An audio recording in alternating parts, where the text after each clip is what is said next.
So we constructed it, we put all the nodes that it needs into the scene, and we created this player detector, which is the node responsible for detecting the player. So when the player moves into contact with these soaring blades, the player detector will detect it, and it needs to somehow let the game know that the player has come into contact with it, so the player can start losing energy and be dealt some damage. So in this section, the player detector needs to let the parent node know that it has detected the player, okay? And we're going to do that with signals. Signals are a great way to communicate within a scene. So let's set about creating a signal. First thing we need is a script. So click on Soaring Platform. Click on this icon up here, attach a new or existing script to the selected node. So we click on this icon here. Gives us the chance to build a script. It's inheriting from static body 2D. That's the soaring platform. So that's good. That's the node that soaring platform is. Template. It's the default template, so that's good. We are going to save it in the same place as we saved on our scene. I like to do that. Other people like to have a separate folder for scripts, but I like to save them with the scenes to which they relate. So we're just going to click Create. Looks good. It's given us two functions. You can see here that it extends static body 2D. That means it has all the features that are available to this static body 2D node. We've got two functions. First function is the ready function.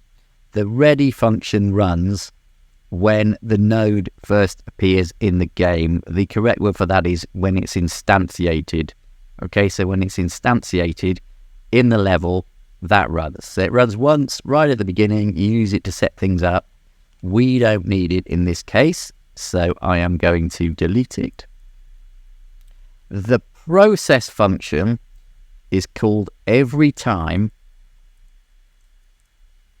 the screen is drawn, okay? So every frame. Games run on a loop. The screen is drawn. The game engine checks for things like collisions. It checks for movement. It checks for have collectibles been collected. It checks for if the player has died. Does all of those jobs. Once it's done them all, it does what it has to do, and then it draws the screen again, okay? So the process function runs every time the screen is drawn. Okay, I'm not going to do anything else to this script. I'm going to click on Player Detector.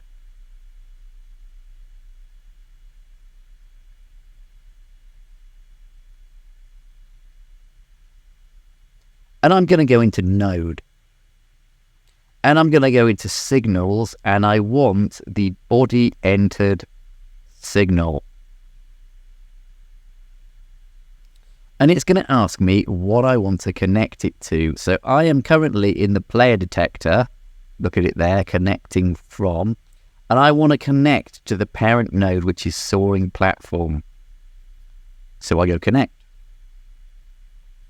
And you'll notice in the script, it gives me a new function.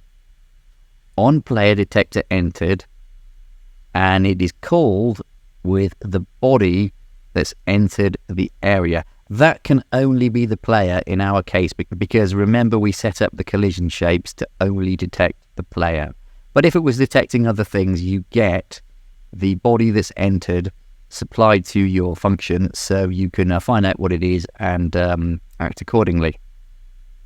So what do we want to do when the player enters the area? We want to damage the player, and for now I'm just going to write print damaging player.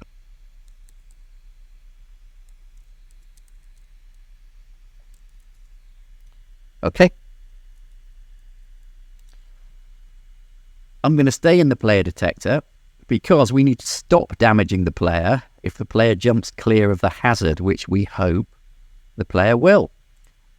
And for that, we want body exited. So I double click on body exited.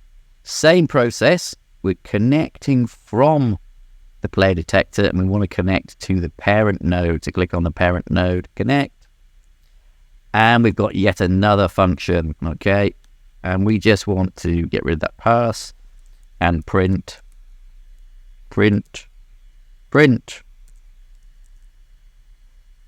No longer damaging player. All right, save it, Command S, and I think it's time to test our hazard. So, into the main scene. Where are we? Assets, characters, hazard levels. So I go to levels, level template, open that. And I go into 2D view. And what I want to do is instantiate a soaring platform in my scene. Let's create another node 2D. So click the plus, node 2D. And we'll click on it, double click on it, and we'll just call it hazards. And then with hazards clicked, click on the chain icon here.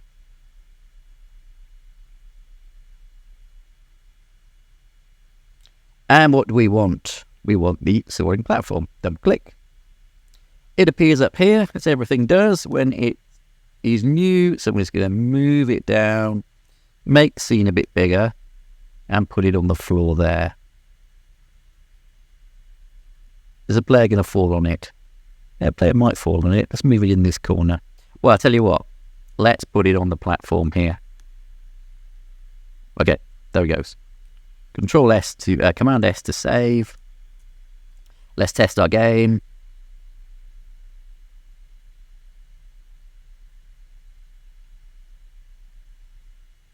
I want to move it clear of this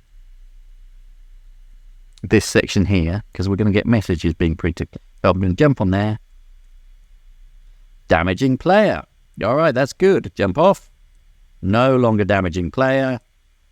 Damaging player. No longer damaging player. Damaging player. No longer damaging player.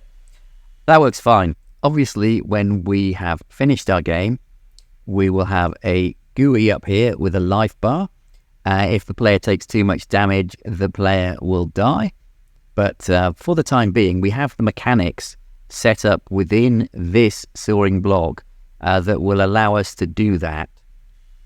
So our signal works. We can damage the player when it jumps onto the blades. We can stop damaging it when it jumps off the blades. I'm going to call that job done.